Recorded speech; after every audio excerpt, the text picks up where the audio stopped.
Hi friends, welcome back to our channel. ఇవాళ recipe onion pakoda.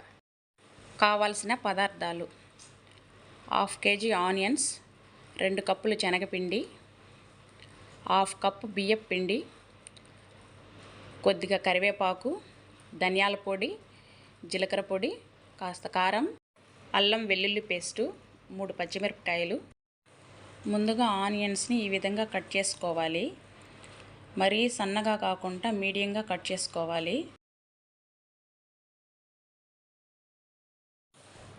ఒక bowl తీసుకొని అందులో ఆనియన్స్, పచ్చిమిర్చి, సాల్టు, అల్లం వెల్లుల్లి పేస్టు, ధనియాల పొడి, కారం, జీరా పొడి వేసుకొని బాగా కలుపుకోవాలి.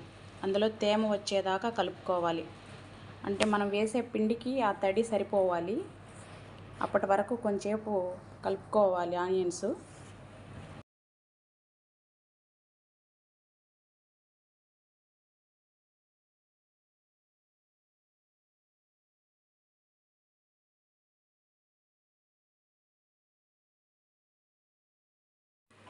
ఆనియన్స్ ఈ విధంగా ప్రెస్ చేస్తూ కలుపుకోవాలి.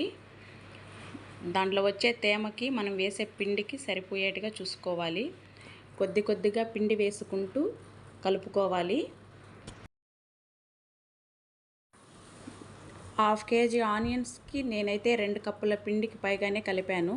ఆ తడికి సరిపడా కొంచెం ఎక్స్ట్రా అయినా పర్వాలేదు, కలుపుకోవచ్చు.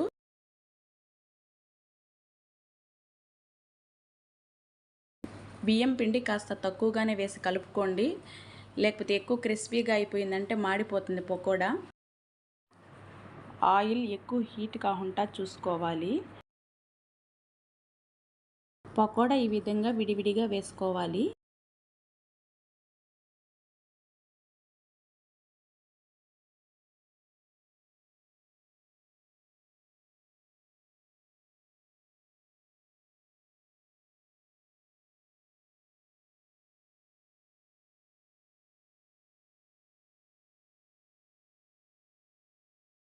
పకోడా ఈ విధంగా గోల్డెన్ కలర్ వచ్చేదాకా వేపుకొని తీసేయాలి.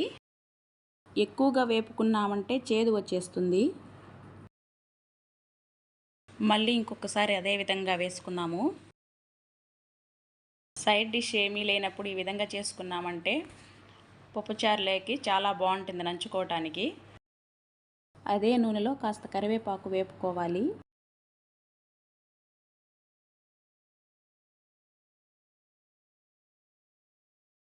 కరకరలాడే crispy pakoda ready.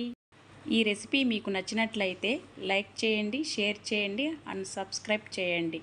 Please like and share, subscribe to my channel.